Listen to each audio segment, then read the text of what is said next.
Bonjour à tous, nos très chers téléspectateurs. Je m'appelle Yulia Urva, c'est dimanche et cela signifie que le digeste hebdomadaire de UATV commence maintenant. Nous n'avons laissé passer aucune grande actualité et nous avons ajouté d'excellentes analyses de la part de nos experts. Pour l'instant, suivez-nous, laissez-nous un like et préparez-vous pour une émission bien remplie. Malheureusement, les flamants roses ukrainiens ne sont jamais arrivés au défilé à Moscou, car, contrairement à certains autres, nous respectons réellement les accords. Cependant, avant le début du cessez-le-feu, l'Ukraine a infligé une véritable raclée à la Russie. Nous avons en quelque sorte salué les Russes avant leur prochain jour de la victoire. À Yaroslavl, après une série d'explosions, un incendie s'est déclaré dans une raffinerie de pétrole, l'une des plus grandes du nord de la Russie. Elle est située à plus de 430 miles de la frontière ukrainienne. Cette installation jouait un rôle important dans le financement de la guerre de la Russie. À Rostov, après des explosions nocturnes, un immense incendie s'est également déclaré. Les habitants ont signalé une frappe sur un site industriel. Zelensky a souligné que la pression des sanctions à longue portée de l'Ukraine se poursuivra en réponse aux attaques russes contre les villes et villages ukrainiens. La Russie doit choisir une paix réelle, sinon, tôt ou tard, elle y sera contrainte. Perm a également reçu ses propres salutations pour le 9 mai. La raffinerie Loukoloï a de nouveau été touchée. Ils l'ont frappée au moins 3 fois en une seule semaine. Et il s'agit de l'une des principales raffineries de Russie, située à plus de 1500 km de la frontière ukrainienne. L'usine traite du pétrole et fournit du carburant aussi bien au marché civil qu'à l'armée russe. Les habitants ont activement partagé des images claires de la scène sur les réseaux sociaux.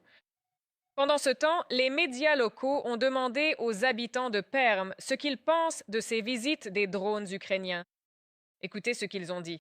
On dirait qu'ils commencent à se douter de quelque chose. Tout le monde se moque de nous. Tous les pays rient. Nous continuons à tracer ces lignes rouges imaginaires et, excusez-moi, personne n'en a vraiment quelque chose à faire. Je pense que nous avons une société d'esclaves et d'idiots. Ils regardent la télévision. Ils ne sont pas capables, par exemple, d'aller sur Internet, de regarder quelque chose, de voir un point de vue alternatif, 2 ou 3 sources, et de tirer leurs propres conclusions. Razan Kadyrov, le sbire préféré de Poutine en Tchétchénie, n'a pas été oublié non plus. Des drones ukrainiens attaquent la ville de Grozny. Des images des lieux de frappe sont déjà publiées en ligne. Les drones ont frappé une zone où se trouve l'une des plus grandes bases militaires de Russie. Des internautes suggèrent que les drones auraient pu viser des bâtiments du Service fédéral de sécurité russe. La Russie n'a pas cessé ses attaques, même après que Donald Trump a annoncé le cessez-le-feu. En réalité, Moscou a violé tous les accords de cessez-le-feu. Celui annoncé par les États-Unis, celui proposé par l'Ukraine et même celui qu'ils avaient eux-mêmes demandé. Selon l'état-major général ukrainien, il y a eu plus de 120 combats sur la ligne de front au cours de la journée. Le 9 mai, tous ont été déclenchés par les Russes. De plus, dans la nuit du 9 mai, la Russie a attaqué l'Ukraine avec un missile balistique et 43 drones d'attaque. Cela ne nous surprend pas que Poutine soit un terrible menteur. L'important, c'est que nos alliés le comprennent. Le président Donald Trump a suggéré l'autre jour que le cessez-le-feu entre l'Ukraine et la Russie pourrait se poursuivre après le 11 mai. Monsieur le Président, vous avez annoncé un cessez-le-feu de 3 jours dans la guerre entre l'Ukraine et la Russie. Je veux dire, c'est possible, ce serait bien, j'aimerais que cela s'arrête. Russie, Ukraine, c'est la pire chose depuis la Seconde Guerre mondiale en termes de pertes humaines. 25 000 jeunes soldats chaque mois, c'est fou. Donc c'est tout à fait possible. Les Russes ont supplié pour un cessez-le-feu pour une raison égoïste, pouvoir organiser leur parade de propagande le 9 mai sans aucune menace. L'Ukraine, voulant montrer son intérêt pour une solution pacifique, a décidé de faire un pas vers eux. Le président Volodymyr Zelensky a officiellement autorisé le défilé pour le soi-disant jour de la victoire à Moscou. Il a même signé un décret promettant d'assurer le silence sur la place rouge ce jour-là. Les Russes n'ont pas apprécié ce geste. Le porte-parole du Kremlin, Dmitri Peskov, a déclaré que la Russie n'avait soi-disant besoin de la permission de personne. Bien sûr, on y croit. Comme l'a noté la politologue Olesya Yakhno, la rhétorique des Russes avant le 9 mai montrait clairement que seule la démonstration d'une menace peut forcer Moscou à s'asseoir à la table des négociations. Rien qu'en regardant ce prochain 9 mai. Et la rhétorique employée par les représentants officiels des autorités russes, selon laquelle seule une position véritablement invulnérable et forte, ainsi que la démonstration de cette force et de cette invulnérabilité peuvent arrêter la Fédération de Russie. Seule la compréhension que l'Ukraine peut mener des attaques symétriques contre des cibles militaires russes, seule la prise de conscience que l'Ukraine peut repousser plus efficacement les attaques russes, les rendant en fait inutiles, peut réellement forcer la Russie à faire face à la nécessité, ou plutôt à l'impossibilité et à l'absurdité de poursuivre la guerre davantage. Le défilé lui-même, d'ailleurs, avait l'air plutôt faible. Il n'a duré que 45 minutes, ce qui en fait l'un des plus courts de l'histoire russe. Presque 10 minutes de ce temps étaient consacrées uniquement au discours du dictateur russe. Au lieu de matériel militaire, ils ont montré au public un clip vidéo ennuyeux. Du côté positif pour Poutine, des soldats des troupes de système sans pilote ont défilé pour la première fois aux côtés de militaires nord-coréens. Poutine n'avait rien d'autre à montrer. Le Kremlin se cherche des excuses, affirmant qu'il n'avait pas prévu un grand spectacle parce que ce n'est pas une année anniversaire ronde. En 2024, ce n'était pas non plus une date ronde. Mais les médias ont calculé que 3 fois moins d'unités à pied ont participé au défilé de 2026 qu'en 2024. Poutine a transformé le soi-disant jour de la victoire en un événement idéologique où les horreurs de la Seconde Guerre mondiale sont mêlées à sa soi-disant opération militaire spéciale. Pour le citoyen russe moyen, mourir à la guerre après avoir tué le plus de personnes possible est considéré comme une mission très honorable. Cela ressemble à un culte de la mort. Au lieu de pleurer les morts, les Russes célèbrent et promettent de répéter la marche à travers l'Europe. Nous devons finir cela, atteindre Lviv, et ne pas nous arrêter là. Entrer dans les pays baltes, prendre la Pologne et aller jusqu'en Allemagne pour hisser à nouveau notre drapeau sur le Reichstag. Nos pères l'ont fait, nos grands-pères l'ont fait, et nous le ferons aussi. Il est également révélateur que la jeune génération de Russes ne semble même plus voir ce qui ne va pas avec cela. Une jeune journaliste interviewant des gens lors du défilé du 9 mai a félicité la femme russe en deuil dont le fils a disparu en Ukraine. Non, sérieusement, la jeune fille a dit à la femme qu'elle avait une double fête. Apparemment, nous ne pouvons pas pleinement comprendre l'ampleur totale du cynisme russe. C'est une fête importante et mon fils est porté disparu. Aujourd'hui, c'est en quelque sorte un double jour férié pour vous. Félicitations pour cette fête, pour le jour de la victoire. Passe une bonne journée. Enfin, il convient de noter que pour les Russes, le jour de la victoire de la coalition anti-hitlérienne lors de la Seconde Guerre mondiale a perdu depuis longtemps sa signification originelle. Ils croient que ce sont eux, les Russes, qui ont conquis le monde. Un grand service. Aujourd'hui, ils chérissent l'image des vainqueurs, oubliant que juste avant la Grande Guerre, l'URSS a signé un accord avec l'Allemagne nazie pour se partager l'Europe. Et non, la Russie n'a vaincu personne seul. Il s'agissait d'une coalition qui comprenait les États-Unis, la Grande-Bretagne et de nombreux autres pays européens. Au sein de l'URSS, des gens de toutes les républiques ont combattu. L'Ukraine a payé un prix très lourd, prix pour cette victoire. Selon diverses estimations, le nombre total de victimes ukrainiennes, civiles et militaires, s'élève à environ 10 millions de personnes. Le dictateur russe Vladimir Poutine a déclaré qu'il était prêt à organiser une rencontre avec le président ukrainien Volodymyr Zelensky. Non seulement à Moscou, mais aussi dans un pays tiers. Sa principale condition est qu'il signe un accord final. Les médias russes ont repris ses propos. Dans le même temps, le dictateur a ajouté que le Kremlin n'aurait jamais refusé de pourparlers directs. Mais dans ce cas, Zelensky devrait venir à Moscou. Le bureau du président ukrainien a rapidement réagi à cette déclaration. Ils ont déclaré que Zelensky était depuis longtemps prêt à rencontrer le chef du Kremlin n'importe où sur Terre, sauf à Moscou. Dans le même temps, le Kremlin a posé un nouvel ultimatum pour des pourparlers de paix avec l'Ukraine et les États-Unis. Selon l'assistant de Poutine, Yuri Ushakov, de nouvelles discussions entre Moscou, Kiev et Washington ne sont possibles que si les troupes ukrainiennes se retirent des parties du Donbass que la Russie ne contrôle pas. Poutine estime que tant que cela n'arrivera pas, toute rencontre serait une perte de temps.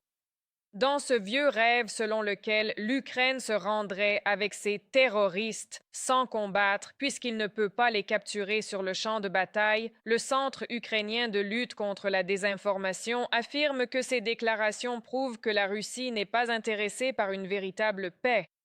Ils veulent simplement que l'Ukraine abandonne des territoires sans se battre. La Russie a officiellement admis par l'intermédiaire de Chokov qu'elle ne prévoyait pas de mettre fin à la guerre parce que l'Ukraine refuse de quitter sa propre terre. La Russie a exigé que l'Ukraine quitte le Donbass. Cela prouve une fois de plus le point. Ils ne voulaient pas la paix, mais un point d'appui pour une future offensive. L'Ukraine refuse de céder son propre territoire. Il semble que le régime de Poutine ne puisse même pas imaginer son existence sans la guerre. L'Ukraine a répété à plusieurs reprises qu'elle ne retirerait pas ses troupes de son propre territoire et qu'elle ne négocierait pas au sujet du Donbass. Le bureau du président maintient cette position. Une source proche de Volodymyr Zelensky a déclaré aux journalistes de RBC Ukraine que le Kremlin n'a pas l'intention de mettre fin à la guerre, même s'il prend le contrôle du Donbass. La source a également souligné qu'Ushakov a déclaré que les actions militaires ne seraient suspendues qu'après le retrait des troupes ukrainiennes du Donbass. Il a accidentellement révélé exactement ce qu'il prévoit et ce que nous disons à nos partenaires depuis le début. Ils veulent le Donbass, mais ils ne veulent pas arrêter la guerre même après cela. Leur plan est simplement de s'implanter solidement. Les États-Unis ont également reconnu que les négociations sont dans l'impasse. Le secrétaire d'État Marco Rubio a déclaré qu'il n'y avait eu aucun résultat productif dans le processus de paix concernant l'Ukraine. Il a souligné que l'Amérique considère la guerre longue comme une tragédie pour laquelle les deux parties paient un prix très élevé. Il a ajouté que les États-Unis sont prêts à continuer d'aider en tant que médiateurs, mais seulement à une condition. Nous restons prêts à jouer ce rôle si cela peut être productif. Nous ne voulons pas perdre notre temps ni investir du temps et de l'énergie dans un effort qui n'avance pas. Mais si nous voyons une opportunité d'agir comme médiateur pour rapprocher les deux parties d'un accord de paix, nous aimerions la saisir. Et bien que nous soyons prêts à jouer tout rôle possible pour parvenir à une résolution pacifique et diplomatique. Malheureusement, pour l'instant, ces efforts sont au point mort, mais nous restons toujours prêts si la situation venait à changer. Par ailleurs, la visite des envoyés du président Donald Trump en Ukraine a de nouveau été reportée. À Kiev, on espère que Steve Witkoff et Jared Kushner viendront à la fin du mois de mai ou au début du mois de juin. Le président Volodymyr Zelensky a partagé cette mise à jour. Il a déclaré que l'Ukraine espère accélérer le processus diplomatique dès que possible. Le président a ajouté que Kyiv continue de travailler avec Washington sur des garanties de sécurité fortes et efficaces. Dans le même temps, le président Trump a suggéré qu'il pourrait envoyer une délégation américaine à Moscou pour discuter de la guerre en Ukraine. Les États-Unis. Le dirigeant a déclaré qu'il était prêt à le faire dans l'intérêt de la paix. Alors que les États-Unis se retirent et que la Russie rejette le dialogue, l'Union européenne se prépare à prendre la tête des discussions avec le Kremlin. Selon le Financial Times, les dirigeants européens sont déçus par la force d'intervention américaine trop occupée. Le président du Conseil européen, Antonio Costa, a confirmé que le bloc cherche désormais la meilleure façon d'organiser les négociations. Le président Zelensky aurait déjà donné son feu vert à cette communication. L'idée de l'UE est de nommer un représentant pour l'ensemble des 27 pays qui ferait pression sur Moscou. Cependant, il n'y a toujours pas d'accord complet. Les capitales européennes se disputent sur l'identité du négociateur, sur l'opportunité même d'entamer des discussions et sur les conditions qui seront posées. Mais trouver un négociateur solide ne suffit pas. La Russie ne veut pas mettre fin à cette guerre pour plusieurs raisons importantes. L'une d'elles est que son économie dépend désormais littéralement de la poursuite de la guerre contre l'Ukraine. Le politologue Alexandre Leonov explique pourquoi les efforts de paix ne fonctionneront pas sans une véritable pression sur Poutine. Je vous propose d'écouter ses propos directs. La guerre continue parce que Poutine ne veut pas que sa fin marque sa défaite stratégique et géopolitique. Nous avons essentiellement parlé du fait que le défilé lui-même est une démonstration de la dégradation de la géopolitique russe. Et il y a un autre point important. De la même manière, la Russie ne peut pas non plus simplement mettre fin à la guerre maintenant. Et je veux vraiment que les gens aux États-Unis comprennent cela. Parce que l'économie russe a dépassé le point de non-retour, le moment où il était encore possible d'arrêter la guerre et de restructurer rapidement l'économie. L'économie russe est orientée vers la guerre. Et toutes les chaînes de production qui reçoivent encore l'argent dont dispose la Russie sont des chaînes qui servent l'effort de guerre. Si vous les arrêtez, il y aura un effondrement de la production et une hausse du chômage. Eh bien, en fait, quelque chose de ce genre s'est déjà produit. Nous avons vu cela en Union soviétique lorsqu'elle s'effondrait, quand, en réalité, 30% du budget soviétique était consacré à la défense. La Russie a déjà commencé son offensive de printemps-été. C'est ce qu'a rapporté Viktor Trigubov, chef de la communication des forces conjointes des forces armées ukrainiennes. Selon lui, la phase active de la campagne offensive de printemps de la Russie est déjà en cours. Il estime qu'il est peu probable que cela s'intensifie beaucoup plus. Trigubov a suggéré qu'une fois que ses occupants auront épuisé leurs forces, ils pourraient en faire une courte pause, puis tenter de lancer une série d'attaques durant l'été. Il a ajouté que l'ennemi, comme auparavant, utilise très peu de véhicules blindés car ils ne sont pas très efficaces. Dans le même temps, a déclaré Trigubov, la ligne de front connaît une très forte concentration de drones de tout type et bientôt il y aura également un grand nombre de systèmes robotiques terrestres. Le fait que les forces russes aient intensifié leurs attaques dans presque toutes les directions a ensuite été confirmé par le commandant en chef des forces armées ukrainiennes, Alexandre Syrsky.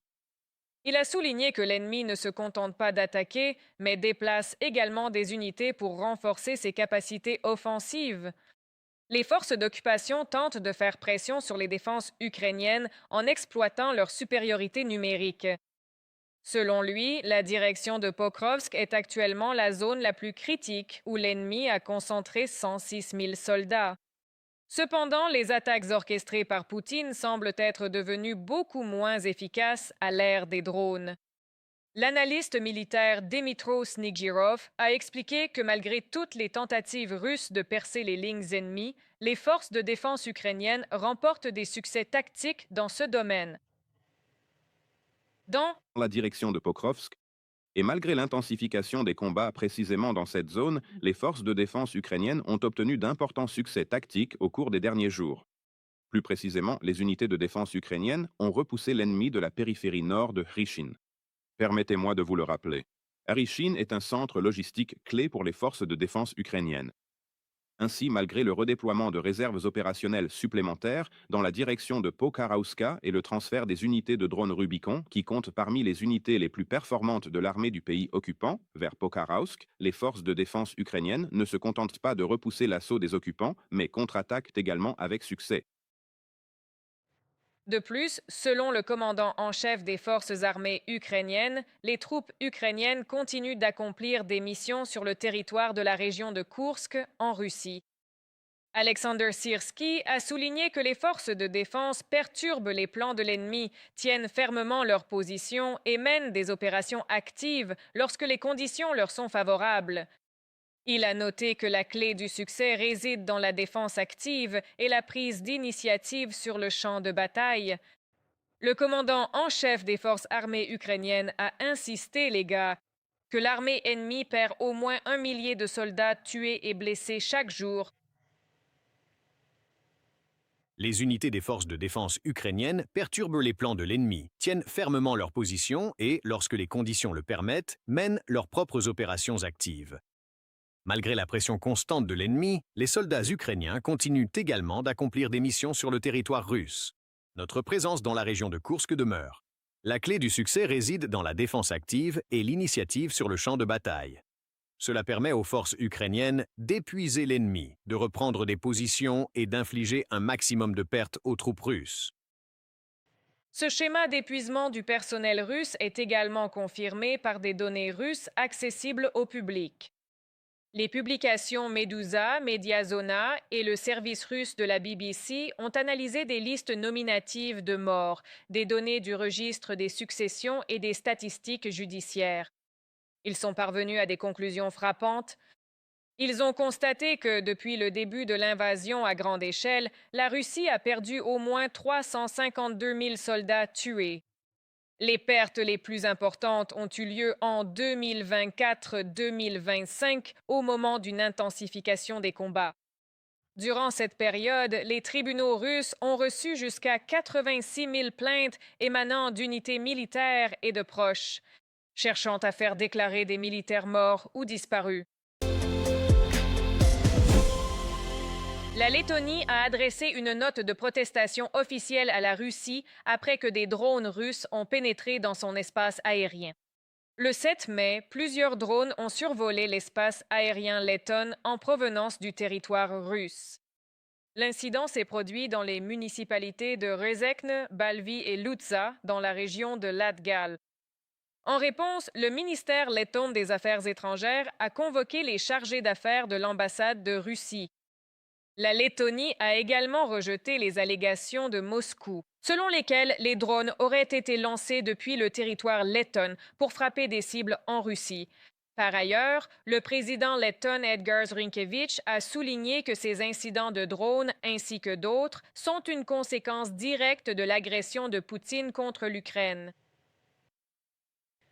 L'un des drones a survolé directement le site d'un dépôt de carburant. Il a endommagé 4 réservoirs, mais heureusement, ils étaient vides. Ce n'est pas la première fois qu'un tel incident se produit en Lettonie. Ils y ont déjà trouvé des débris de drones inconnus auparavant. Par exemple, en 2024, un drone russe Shahed chargé d'explosifs s'est écrasé près de la ville de Rezekne. C'était le premier cas officiellement confirmé d'un drone de combat russe tombé sur le territoire letton. L'Ukraine est toujours prête à partager son expérience dans la lutte contre les drones ennemis. Des ingénieurs ukrainiens ont développé un nouveau système laser appelé Trident, conçu pour détruire les drones russes. Le système termine actuellement ses derniers tests avant sa présentation officielle. Selon les développeurs, le Trident peut détruire des drones de reconnaissance à une distance allant jusqu'à environ 1 mile et des drones FPV à environ 3000 pieds. L'entreprise a également déclaré que le système pourrait potentiellement atteindre des cibles jusqu'à 10 000 personnes, jusqu'à 3 miles de distance, ce qui le rendrait efficace contre les drones Shahed. En plus de l'utilisation au combat, il prévoit d'utiliser le système laser pour le déminage à distance et pour la protection de sites stratégiques importants. Le commissaire européen à la défense et à l'espace, Andrius Kubilius, a souligné que les pays européens ont beaucoup à apprendre de l'Ukraine. Selon lui, Kiev possède une industrie de défense très forte et innovante. Mais nous apprenons beaucoup de l'Ukraine, car pendant cette guerre, vous avez réussi à développer vos capacités de défense qui sont uniques. Et certains dirigeants européens déclarent très clairement que les forces armées ukrainiennes sont désormais les plus puissantes au monde. Ainsi, apprendre de l'Ukraine et intégrer l'Ukraine dans notre architecture de défense serait d'une très grande valeur pour nous. De plus, vous avez créé une industrie de défense très forte, très innovante, très dynamique. Et encore une fois, c'est là que nous soutenons votre industrie de défense, mais nous apprenons aussi beaucoup de votre industrie de défense. C'est tout pour aujourd'hui. Je suis Yulia Horovan. Merci beaucoup pour votre temps, votre attention et votre soutien indéfectible à l'Ukraine. Nous vous retrouvons la semaine prochaine.